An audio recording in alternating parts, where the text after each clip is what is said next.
Well met and welcome to Tales Told, a series where I perform readings on works of historic or cultural significance. Today's tale is called Capo Rushes and is an English fairy tale. So let us begin. Well, there was once a rich gentleman, and he'd 3 daughters, and he thought he'd see how fond they were of him. So he says to the first, "How much do you love me, my dear?" "Why," said she, "as I love my life." "That's good," said he. So he said to the second, "How much do you love me, my dear?" "Why," says she, "better nor all the world."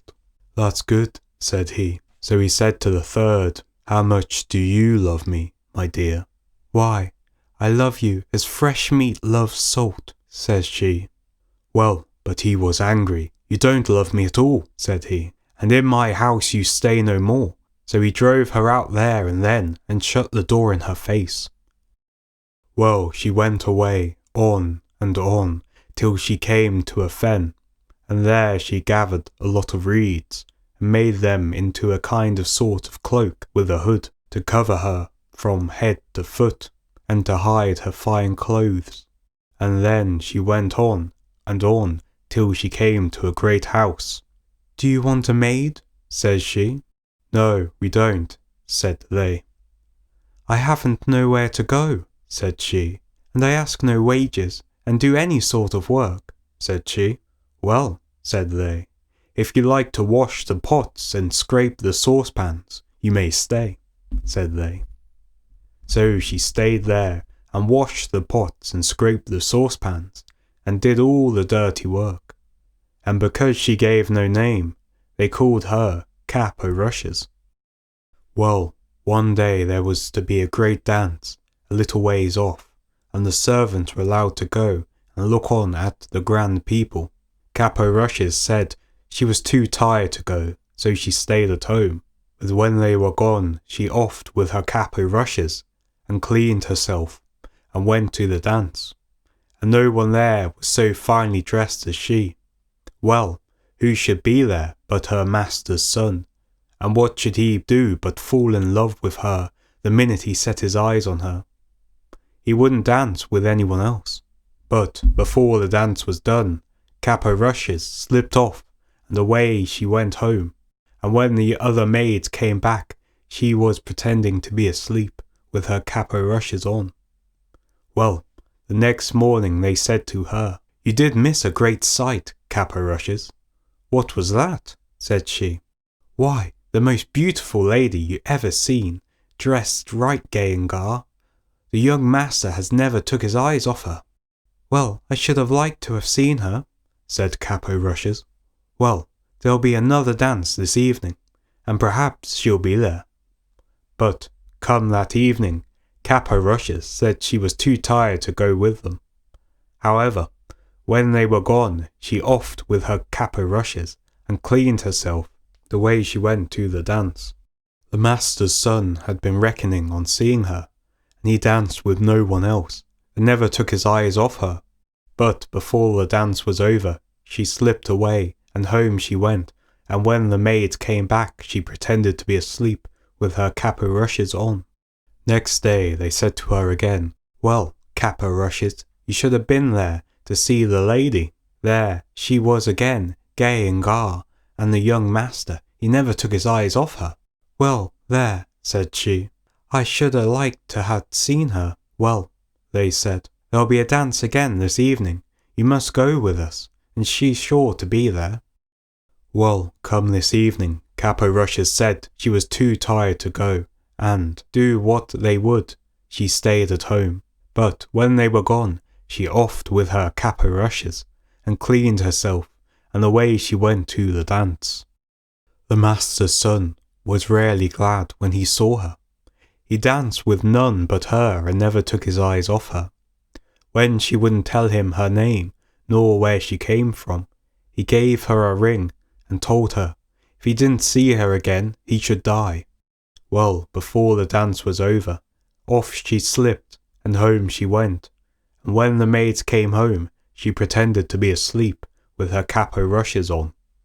Well, Next day, they said to her, "There, Cap-o'-Rushes, you didn't come last night, and now you won't see the lady, for there's no more dances." "Well, I should have really liked to have seen her," said she. The master's son, he tried every way to find out where the lady was gone, but go where he might, and ask whom he might, he never heard anything about her, and he got worse and worse for the love of her, till he had to keep his bed. "Make some gruel for the young master," they said to the cook. "He's dying for the love of the lady." The cook, she was about to make it, when Cap-o'-Rushes came in. "What are you a-doing of?" said she. "I'm going to make some gruel for the young master," said the cook, "for he's dying for love of the lady." "Let me make it," said Cap-o'-Rushes. Well, the cook wouldn't at first, but at last she said yes, and Cap-o'-Rushes made the gruel, and when she had made it, she slipped the ring into it on the sly before the cook took it upstairs. The young man, he drank it, and then he saw the ring at the bottom. "Send for the cook," says he. So up she came. "Who made this gruel here?" says he. "I did," said the cook, for she was frightened. And he looked at her. "No, you didn't," said he. "Who did it? And you shan't be harmed." "Well, then, 'twas Cap-o'-Rushes," said she. "Send Cap-o'-Rushes here," said he. So Cap-o'-Rushes came. "Did you make my gruel?" said he. "Yes, I did," said she. "Where did you get this ring?" said he. "From him that gave it to me," said she. "Who are you then?" said the young man. "I'll show you," said she, and she offed with her Cap-o'-Rushes, and there she was in her beautiful clothes. Well, the master's son, he got well very soon, and they were to be married in a little time.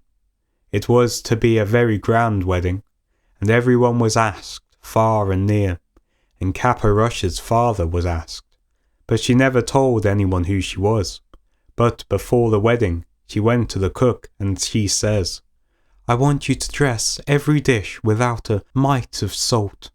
"That will be rare and nasty," said the cook. "That doesn't signify," said she. "Very well," said the cook. Well, the wedding day came, and they were married, and after they were married, all the company sat down to the dinner. When they began to eat the meat, it was so tasteless that they couldn't eat it. But Cap-o'-Rushes' father tried first one dish, then another, and then he burst out crying. "What is the matter?" said the master's son to him. "Oh," said he, "I had a daughter, and I asked her how much she loved me, and she said, as much as fresh meat loves salt. And I turned her from my door, and I thought she didn't love me, and now I see she loved me best of all, and she may be dead for aught I know." "No, father, here she is," said Cap-o'-Rushes, and she got up to him and put her arms around him, and so they were all happy ever after. So there it is, the tale. It is a familiar one, I imagine, even to those who have not read it before, for it shares a lot of similarities with other such tales. Cinderella comes to mind, and there are many others, but it is a common trope, a popular trope, that we find presented from many different cultures. And it's not to be unexpected, for often it is the case that such things feed off one another. But it was a good story, and I rather enjoyed it, and I hope you did too, so I'm wishing you all the best. I hope to see you again soon. Farewell.